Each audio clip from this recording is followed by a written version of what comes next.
What's up, guys? Welcome to the Stats Free Sports channel. Here today to bring you another video of BS or legit on Draymond Green going to the Sacramento Kings.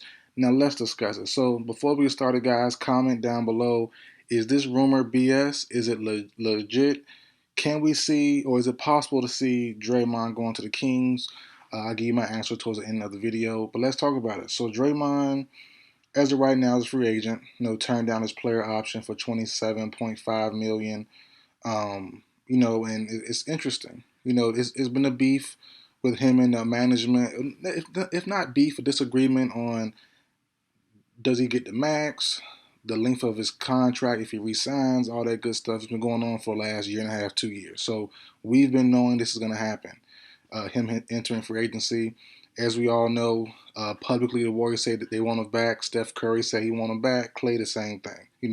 And they just traded away Jordan Poole. So, that's a clear-cut sign that they're bringing back their core for one more run, maybe 1 or 2 more years left, and that's it. Clay's free agent next year. Let's see what they do with Clay. But as of right now, it looks like they want to bring the band back together for 1 or 2 more years. But the Kings are an interesting option.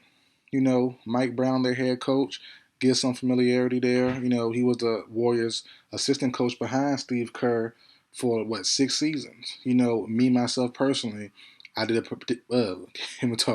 I did a prediction video on Kevon Looney going to the Kings last offseason for free agency. I was wrong, but I thought he would have went with Mike Brown for familiarity, for scheme reasons, And I thought back then too, and think the same way now. They need some toughness. They need some toughness in the interior. I thought Looney would have brought that. I thought Wiseman would have stepped up, so it didn't happen. But that was my thinking there for my prediction video last year on Kevon Looney going to the Kings. Can Draymond go there? It is possible. It really is possible. But honestly, it's a weird fit offensively. And the thing is, him and Sabonis give you similar things. They play similar roles. The offense can run through them at certain points. They're like point forwards, and neither one can really shoot deep. But especially not Draymond, especially not great. It's been a long day, guys. Especially not Draymond Green. He's been shooting less and less as the years been going on. His efficiency has been going down also. So his real impact for that squad would be leadership, would be toughness, and would be defense. Is that worth paying big money to? That's debatable. That's the defense really was the main thing that held the Kings back last year. They could score with the best of them. They could run with the best of them, fast pace, but they just couldn't stop anybody on defense. If they had one good defender or a couple good defenders last year versus the Warriors, they could have beat them, in that 7-game series, which was fun to watch. But they just couldn't stop them. They had no wing defenders. They had no no wing defenders. They had no interior guys either who could defend and shut that stuff down. So let's just say they play again, and you swap out Draymond, you put him on the Kings. So the starting five for the Kings, or at least the finishing five, would be De'Aaron Fox, Kevin Huerter, Murray, Sabonis, and Green. I guess Green and Sabonis playing center and power forward, Murray or Malik Monk playing small forward, Kevin Huerter or Malik Monk at the 2, then De'Aaron Fox at the 1. That team might do something to the Warriors. I'm not gonna lie, But can Draymond shut down Steph, Clay, or Chris Paul? No. He's more of a bigger perimeter guy. But he knows he knows that offense inside out too. So he will know where they will go. He will know where the ball's moving. He'll know the motion offense better than anyone else. So it makes sense. If he were to go to the Kings and they were to rematch it, is a little advantage towards him because he knows the system inside out. But, for any other series, he's not going to stop any perimeter guys that much unless it's, a bigger small forward, power forward, stretch forward type of guy. So it's a tough sell for me. I call BS.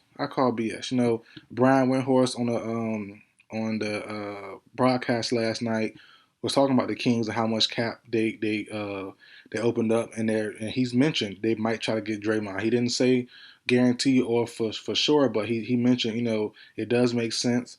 Draymond has talked about also Sacramento being a pretty cool place, good fan base, and pretty close to where he lives and all that stuff. So Um, I could see it happening, but I think it's BS. I think he stays to the Warriors.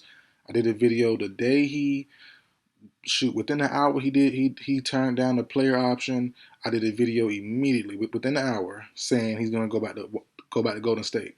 I had a bunch of teams, like the Lakers mentioned. I mentioned the Mavs. I mentioned the Bucks. I mentioned a bunch of teams. But all in all, to me, I have two teams who are, one's a long shot, and I think the Warriors are the favorites. So obviously, the Warriors are number one option. Number two, a weird move, but now it's probably not after the draft. They got all those young boys. I said maybe Houston. I thought Houston would have traded some of those picks, would have went after a Zach LaVine, Fred VanVleet, but they got so many all that young talent, and we see what Draymond did to young talent in Jordan Poole. So nah, I think best bet to leave Draymond off of young teams for right now. So I think it's Golden State.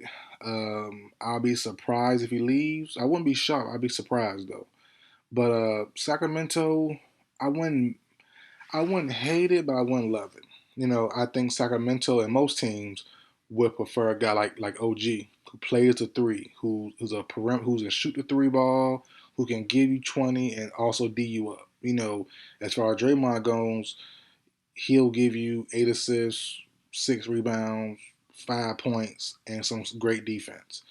Which is better? It's up to you. Me personally, I want a guy who can give me 20 or 15 and lock you up and have some good defense on, and has some versatility. Can play the four, can play the three, can lock down smaller guys, have quick feet. And Draymond does too, but I just don't think he could guard, full time the smaller guys like a guy like OG could, like a guy like Paul George, Jimmy Butler. He's not as quick as feet as those guys. He's quick feet though. He's about the same size as those guys too. He's not a big player like that. He's about 6'6", 6'7". He's done the best that he could with his body and his frame, and he's done amazingly. But I just think at his advanced age, he's getting older, getting a little slower, and it's, like I said, his shooting stroke not there at all. I just think I would prefer a guy like OG. I would prefer another 3 and D player that's maybe a little younger, not as good as prime Draymond or Draymond now even, as far as defense goes, but at least it give you somewhat more of a scoring punch than what Draymond can. So there's a 4 out there in free agency. There's a 3 out there I can't think of that might can give you a better option than Draymond. But Draymond does bring that grit. He does bring that championship pedigree that people think is overused, but it's not. To win as much as he has and be an integral part of a team, that means something. Especially he's a heart and soul of that team, literally. Steph Curry, the best player in the world for some people. Clay, one of the best shooters in the world for most people. Andrew Wiggins is pretty solid. But you looking all, and he had KD as well. But all throughout the thing, everyone says Draymond, Draymond, Draymond. Draymond makes that team go. He makes it run. That's why I think he returns.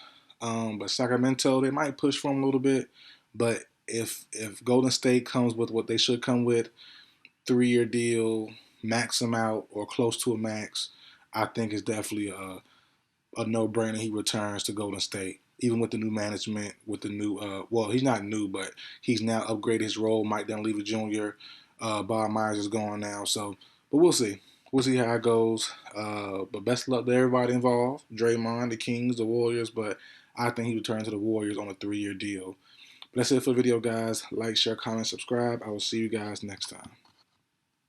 What's up, guys? Welcome to the Stats Free Sports channel. Here today to bring you another video of BS or legit on Draymond Green going to the Sacramento Kings.